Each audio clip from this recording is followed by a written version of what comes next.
Down the line view at position 1. We're going to talk about swing plane. Of course, that's that bottom line.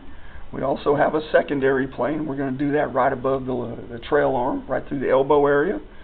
We're also going to kind of use these lines on your knees and your rear end for markers.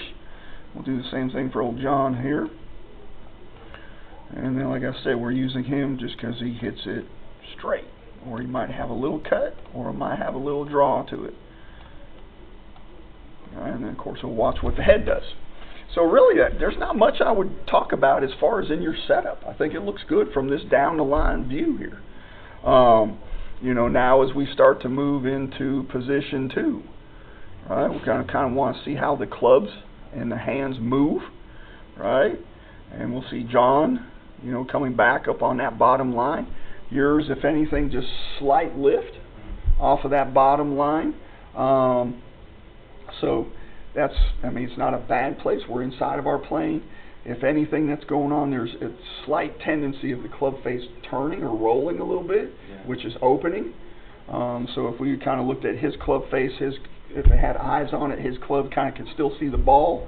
Yours is kind of like trying to see it out of his periphery because that toe's kind of getting a little bit too vertical. Okay? So I'm just saying, if by chance we ever wanted to hit that push draw, that one that ever started off left and then turned over back towards the center line, that's definitely something that we would have to be aware of, right? It's always going to be face versus path and how they work together.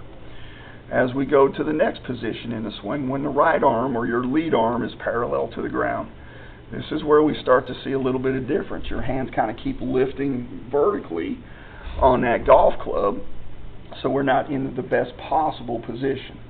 So this is where I start to believe, for you, it starts to become very vertical, and then that's where we're going to see that club kind of drop a little bit more beyond what it needs to be, right? As we keep going up, right, now we kind of see the head still stable, the lower body's not in a bad place here, but we can definitely know that there's sway in play because how everything's starting to move. Top of John's swing, top of Chad's swing. Okay, so you've known this. I'm sure you see that club out of its periphery, right?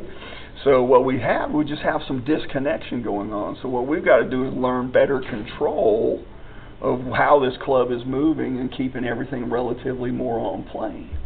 As far as your ability to turn, there's 103, right? So we've got the ability to rotate. We just got to keep it connected. Tour average on shoulder turn at P4, the top of the swing, is 88 degrees closed, right? Some of our bigger hitters out there, your Dustin Johnson, they can get in the 115s and the 120s, Bubba's in that, those higher numbers of turn. Now, the other thing that comes into play, of course, is hip turn. We know that that's got to turn. You're at 40 degrees closed here. Tour average is 44. So your ability to turn is good. It's just we got to control how things are moving. Okay? So we got a couple of red numbers in there. Everything else is greens and blues. So and those red numbers are best going to be seen from a face-on view, right? Because that's where it really starts to happen. So top of John's swing, right? Everything looks at it and goes very short, controlled. Well, less moving parts, right? It's easier to get back to the golf ball when I have less moving parts.